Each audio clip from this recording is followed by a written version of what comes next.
শওকত মোল্লা বহু মানুষের জমি কেড়ে নিয়েছেন, বহু মানুষের জমি শুধু নয় নদী চুরি করেছেন, ভেড়ি দখল করেছেন, এরকম বহু অভিযোগ শওকত মোল্লার বিরুদ্ধে।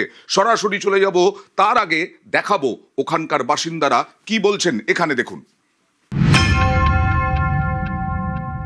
এগুলো সব বেআইনিভাবে তৈরি, আজ থেকে প্রায় 15 বছর হয়ে গেছে। সব বেআইনিভাবে ওরা নিয়েছে, ভেড়ি দখল করেছে, মাছের ভেড়ি। আমরা কোনো এখানে সম্পত্তি কিছু পাইনি। গরিব এখানে গরিবী সাধারণ লোক সব করে খেত, ঠিক আছে। ওরা এসে মারধর করে সব তুলে দিয়ে ওরা দখল করে নিয়ে কোটি কোটি টাকা সম্পত্তি বিক্রি করেছে। একটা ক্যাবে 10 লাখ করে বেঁচেছে, যে সরকারি গভর্নমেন্টের জায়গা, যে সাধারণ মানুষ করে খেত, সেই জায়গা অব্দি বিক্রি করে খেয়েছে। এ তো গাঁয়ের ভেড়ি ছিল, গাঁয়ের চর ছিল, এটা পুরো সম্পূর্ণ মাতলা নদী ছিল।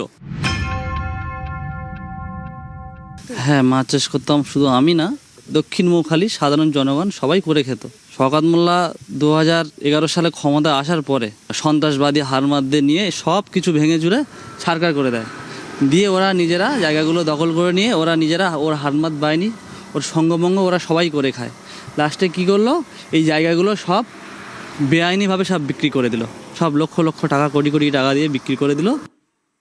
আরো এক শাহজাহান, একেবারে আরো এক শাহজাহান, ভেড়ি দখল, জমি দখল, সরকারি সম্পত্তি বিক্রি করে দিচ্ছেন শওকত মোল্লা। সরাসরি চলে যাব প্রতিনিধি সান্নিকের কাছে। সান্নিক, 15 বছর ধরে এইরকম ছত্রখান করে দিয়েছেন, কারো সাহস ছিল না প্রতিবাদ করার? সেই ছবিটাই কিন্তু অয়নদা সকাল থেকে আজকে আমি দেখতে পাচ্ছি। ক্যানিং টাউনের দিক থেকে যখন মাতলা নদী পেরিয়ে মৌখালির দিকে আসা হয়, তারপরে একের পর এক গ্রাম, যেটা থেকে ক্যানিং পূর্ব বিধানসভা শুরু হচ্ছে, প্রত্যেকটি গ্রামে গেলে ভুরি ভুরি অভিযোগ। গ্রামের বাসিন্দাদের প্রত্যেকের বিভিন্ন অভিযোগ। কোনো ক্ষেত্রে মাছের ভেড়ি, যেখানে তারা একটা সময় তারা মাছ চাষবাস করে খেতেন, সেগুলোকে জবরদখল করা হয়েছে। কোনো জায়গায় জবরদখলের পাশাপাশি লিজ নেওয়া হয়েছে বলে তাদের কাছ থেকে কেড়ে নেওয়া হয়েছে, পরবর্তীতে লিজের 1 টাকাও তাদেরকে দেওয়া হয়নি। সেগুলোকে আবার চড়া দামে অন্যদের, তারাও যথেষ্ট গরিব মানুষ, তাদের কাছে সেগুলো বিক্রি করা হয়েছে। এবং বর্তমানে একাধিক জায়গাতে এই মাতলা নদী সংলগ্ন যে খালগুলো রয়েছে, সেই খালের পাশে সেচ দপ্তরের জমি, সেইগুলোকেও বিক্রি করে দেওয়া হয়েছে। এবং প্রত্যেক ক্ষেত্রেই অভিযোগের তীর কার দিকে? এই শওকত মোল্লার দিকে। শওকত মোল্লা, তার অনুগামীরা, তার স্ত্রীর নাম বারংবার সামনে আসছে। সব ক্ষেত্রেই শওকত মোল্লার আতঙ্ক এখানকার মানুষের মধ্যে ছিল, এবং মানুষজন তার জন্য এক ফোঁটাও মুখ খুলতে পারেননি। গতকাল রাতে শওকত মোল্লা গ্রেফতার হওয়ার পর তারা সাহস করে মুখ খুলছেন, কিন্তু এখনো পর্যন্ত তাদের দাবি, শওকত মোল্লার যারা অনুগামী তারা এখনো পর্যন্ত এলাকায় দাপিয়ে বেড়াচ্ছে। তাই শওকতের যেমন একদিকে তারা কঠোর শাস্তির দাবি জানাচ্ছেন, ঠিক তার পাশাপাশি শওকত মোল্লার যারা অনুগামী তাদেরকেও দ্রুত গ্রেফতার করুক পুলিশ, এই দাবিও কিন্তু তারা রাখছেন প্রশাসনের। নেক্সাস না হলে এরকম হতে পারে না। একজন বিধায়ক এইভাবে দখল করছেন বিভিন্ন সরকারি জমি, আর তা প্রাক্তন সরকার কি করছিল এটাও তো প্রশ্ন। গরিবের টাকা লুট করেছেন, এরকমটাই অভিযোগ শওকত মোল্লার বিরুদ্ধে। কি বলছেন স্থানীয় বাসিন্দারা, আরো একবার দেখুন। আজকের এই শওকত মোল্লার ওর বউ বানু কোটি কোটি টাকা লুটে নিয়ে গেছে, এমনকি কাটমানির টাকাও নিয়েছে, ঘরের টাকাও নিয়েছে, জব করার টাকা গরিব ঢুকেছে, সে কাজ করে, সে টাকাও আমাদের দেয়নি। আমরা কি খুশি হয়েছে সে খুশির কোনো ধারণা নেই আমাদের। আমরা চাই শাস্তিমূলক বিচার, চাই না ফাঁসি চাই, ওকে ওর পুরো ফাঁসি চাই।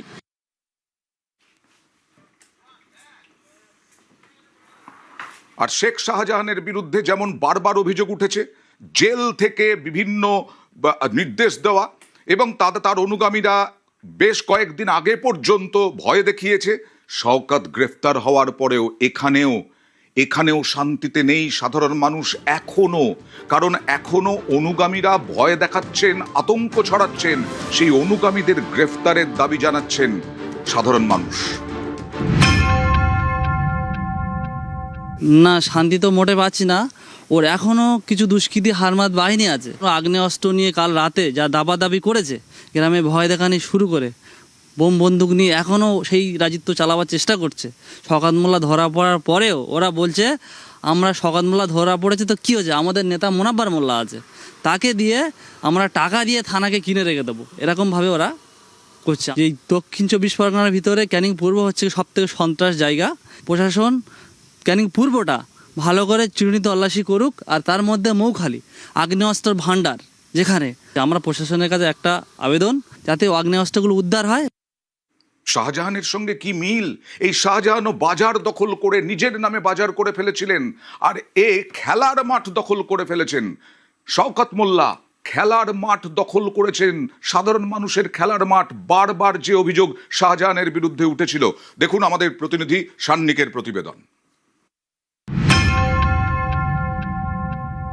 এই মাঠ আমাদের জনসাধারণের, এখানে আজ দীর্ঘদিন ধরে বাচ্চা কাচ্চারা কেন খেলাধুলো কিচ্ছু করতে পারছে না। শওকত মোল্লা অনুগ্রামী 4-5 জন কন্ট্রাক্টর এখানে সব মাল ফেলে, এখানে কোনো ছেলেপুলেদের মাঠে খেলা করতে দিচ্ছে না। আমরা বলে হচ্ছে না, তাতে আমরা যাদের বলি তাদের আরো ওজন মার। তখনই ছিল শওকত মোল্লা, তখন সিপিএম এর আমলে। সেখান থেকে এই নৃত্য এই পর্যন্ত ওদিকে 5 বছর, এদিকে 15 বছর, 20 বছর চলেই গেছে। এই মাঠটা এরকম ভাবে রেখে দিয়েছে, যে যার মতন এসে ইনকামের ধান্দা। মাস গেলে 30,000 40,000, বাচ্চাদের খেলা বন্ধ, আমাদের বসার জায়গা নেই।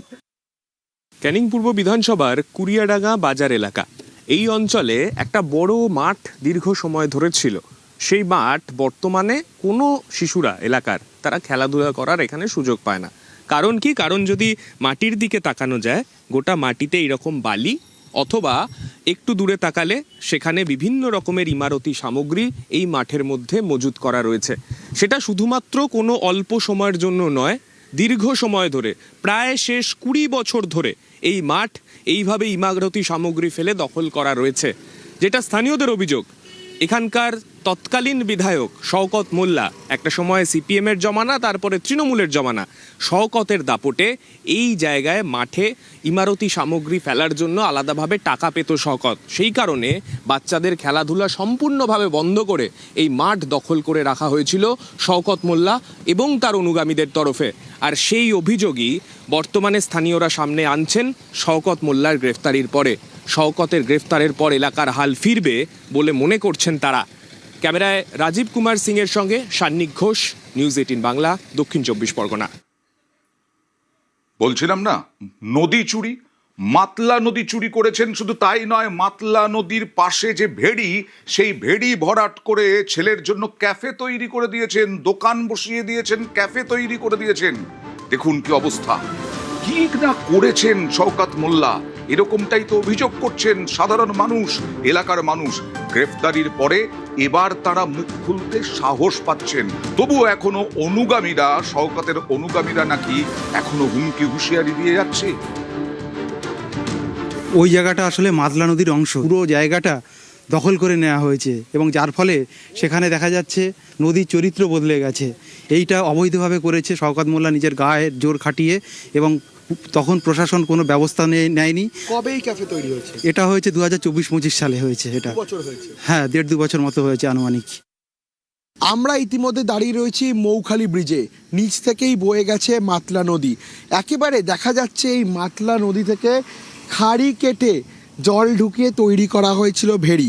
শওকত মোল্লার মদতে এই ভেড়ি একাধিক জায়গায় তৈরি করা, এবং স্পষ্ট দেখা যাচ্ছে সেই চিত্র, এবং সেই ভেড়ি বুঝিয়ে চলছে কনস্ট্রাকশন। সোজা যে অংশটা দেখা যাচ্ছে মাটি ফেলে ভরাট করা হচ্ছে, সেটাই হলো শওকত মোল্লা ছেলে অর্থাৎ ইমরান মোল্লার সেই ক্যাফে। আজ সকালেই এনআইএ এর তদন্তকারী আধিকারিকরা ইমরান মোল্লাকে সঙ্গে নিয়ে এই ক্যাফেতে এসে তল্লাশি অভিযান চালায়। তৎকালীন সময় প্রশাসনের মদতেই কিন্তু এই বেআইনি নির্মাণ তৈরি করা হয়েছিল, কারণ প্রশাসনের কাছে একাধিকবার স্থানীয় বাসিন্দারা অভিযোগ জানালেও কোনো রকম কোনো ব্যবস্থা নেওয়া হয়নি। কিন্তু এখন উঠছে প্রশ্ন, কিভাবে এই শওকত মোল্লা গোটা এলাকার প্রাকৃতিক যে চরিত্র বা জমির যে চরিত্র, সেই জমির চরিত্র কিভাবে বদল ঘটালো, কেন তার বিরুদ্ধে তখন ব্যবস্থা নেওয়া হয়নি।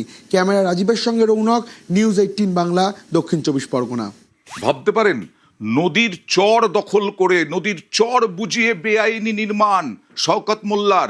আর এই বেআইনি নির্মাণ নদীর চর বুঝিয়ে, দেখুন প্রাক্তন সরকার, তার বিধায়ক, তিনি কি করছিলেন, সরকার কি করছিল?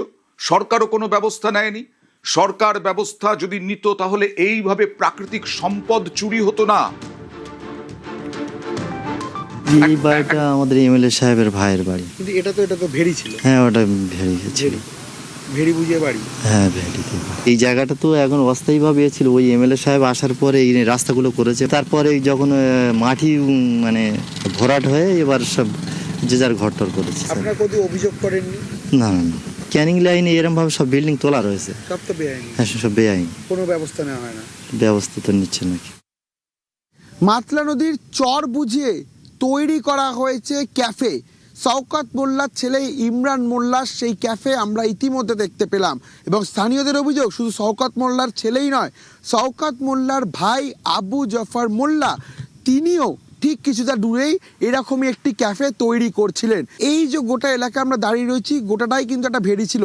এরমভাবেই যে মাটি ফেলে তিনি ভরাট করছিলেন এবং ঠিক আমার পেছনেই এই যে বেআইনি নির্মাণ, সেই বেআইনি নির্মাণও কিন্তু তৈরি করছিলেন।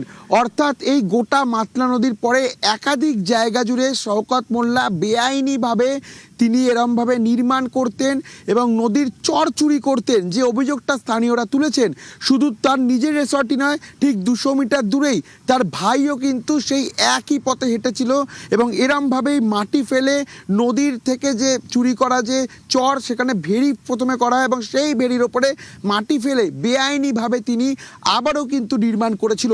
প্রশ্ন এখানেই উঠছে, তৎকালীন প্রশাসন কেন কোনো ব্যবস্থা নেয়নি? স্থানীয়দের দাবি তারা একাধিকবার জানিয়েছে, তারপরেও কোনো রকম ব্যবস্থা নেওয়া হয়নি। এখন কোথায় সেই শওকত মোল্লা? ইতিমধ্যে কিন্তু এনআইএর তরফ থেকে তার খোঁজে বিভিন্ন জায়গায় তল্লাশি অভিযান চালানো হচ্ছে। ক্যামেরা রাজীবের সঙ্গে রৌনক, নিউজ 18 বাংলা, দক্ষিণ 24 পরগনা। মানে পারিবারিক সাম্রাজ্য তৈরি করে ফেলেছিলেন শওকত মোল্লা। এখনো তার অনুগামীরা হুমকি দিয়ে যাচ্ছেন, আতঙ্ক ছড়াচ্ছেন। দিলীপ ঘোষ বলছেন ঠকবাজতে গা উজাড়। শওকতের গ্রেফতারিতে এভাবেই কটাক্ষ। জনরোষ থেকে বাঁচাতেও তৃণমূল নেতাদের গ্রেফতারি দরকার বলে সওয়াল। এ তো সবে শুরু হয়েছে, তো আপনি গুনতে থাকুন না, ঠক বাঁচতে গাঁ উজাড় হয়ে যাবে। 1-1.5 হাজার লোককে ইমিডিয়েট অ্যারেস্ট করা উচিত, যারা অত্যন্ত অপরাধী, অত্যাচারী, লুটেরা। মানুষের প্রচণ্ড ক্ষোভ আছে এদের বিরুদ্ধে, আর এই জন্য ওদের অ্যারেস্ট করা দরকার আছে। নাহলে কোনো অঘটন ঘটে যায়। মানুষ যেভাবে অ্যাটাক করছে, রাস্তায় ঘিরছে, ধরছে, মারছে, পিটছে, যদি কোনো অঘটন ঘটে যায়, সেজন্য ওদের জীবনের স্বার্থে ওদেরকে অ্যারেস্ট করে জেলে রাখা উচিত। বাকি কোর্টে তার মামলা চলবে, প্রমাণ হলে দোষী সে তারা সাজা পাবে। যাদের নিয়ে এত অত্যাচার, যাদের নিয়ে এত অভিযোগ, সেই লোকগুলোকে কাস্টডিতে রাখা উচিত। কাউন্সিলর থেকে আরম্ভ করে পঞ্চায়েত সদস্য, পঞ্চায়েতের উপপ্রধান, পুরপ্রধান, পঞ্চায়েতের প্রধান আর গ্রেফতার। আর এবার শওকত মোল্লা। বেশ কয়েকজন বিধায়কও গ্রেফতার, প্রাক্তন বিধায়ক গ্রেফতার। এবার শওকত মোল্লা, প্রাক্তন বিধায়ক গ্রেফতার। আর শওকতের গ্রেফতারিতে খুশি আরাবুল কাইজার। আমার মাথায় অবজারভার হিসেবে ওনার কাজ করার দায়িত্ব ছিল, কিন্তু উনি টোটালটা দখল করে দিয়েছিলেন। টোটালটা দখল অর্থ নেতৃত্বদের ভয় দেখিয়ে একের পর এক যখন এই অবস্থা চলতে থাকে, তারপরে হঠাৎ আমি অ্যারেস্ট হয়ে যাই, অ্যারেস্ট করে দেয় একদম পরিকল্পনা করে। আমার ছেলের পর্যন্ত আক্রমণ করার চেষ্টা হয়েছে, তার উপরে অ্যাটাক করার চেষ্টা হয়েছে, তারও কেস দিয়ে ঢোকানোর চেষ্টা হয়েছে। আমার পরিবারটা শেষ করে দেওয়ার একটা পরিকল্পনা ছিল। শওকত মোল্লা এরা দল করতে আসেনি, মানুষের ভালোবাসা দিতে আসেনি, এলাকার সার্বিক উন্নয়ন করতে আসেনি। এরা এসেছে লুট করতে, তোলাবাজি করতে। আজকে সরকারি খাস জমি বিক্রি হয়ে যাচ্ছে, ওয়েটল্যান্ড বিক্রি হয়ে যাচ্ছে, খালের ক্যানেল বিক্রি হয়ে যাচ্ছে, টোটালটাই শওকত মোল্লার নেতৃত্বে। সে অ্যারেস্ট হয়, আমরা সবাই খুশি, ভাঙড়ের মানুষ খুশি। শওকত মোল্লা বহু মানুষের মায়ের কোল খালি করেছে, বহু মানুষকে খুন করেছে। আমরা অনেকদিন থেকে দাবি করছিলাম যে ভাঙড়ে এবং ক্যানিংয়ে যত অশান্তি, বোমা বিস্ফোরণ বা আগ্নেয়াস্ত্র উদ্ধার হওয়ার যত কিছুর মূলে এই শওকত মোল্লা, এবং এর নামে বহু কেস আছে। পুলিশ যদি সুষ্ঠুভাবে তদন্ত করে, এনআইএ যদি সেইভাবে তদন্ত করে, এই শওকত মোল্লা 2-10 বছর আর জেল থেকে বেরোতে পারবে বলে আমার মনে হয় না। তবে আমরা খুশি যে এর মতো একটা নটোরিয়াস ক্রিমিনালকে অ্যারেস্ট করেছে শেষমেশ। আর শওকত মোল্লা ধরা পড়তেই উৎসবে মেতে উঠলেন আইএসএফ এর কর্মী সমর্থকরা। ডিজে, তার সঙ্গে ডিম নিয়ে, মাছ নিয়ে সকাল থেকে রেডি। তার গায়ে ছোড়া হবে, শওকত মোল্লার গায়ে। এনআইএ অফিসের সামনে এইভাবেই উল্লাস আইএসএফ এর কর্মীদের।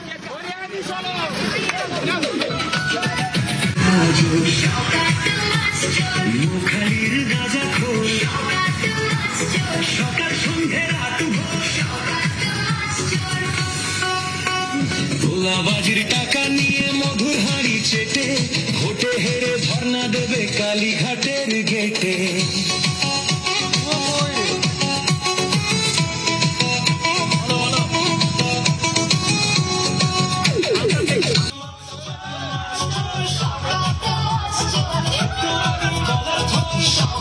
আগে মাছ চোর আর ভোটের পরে নদী চোর গান। ও দাদা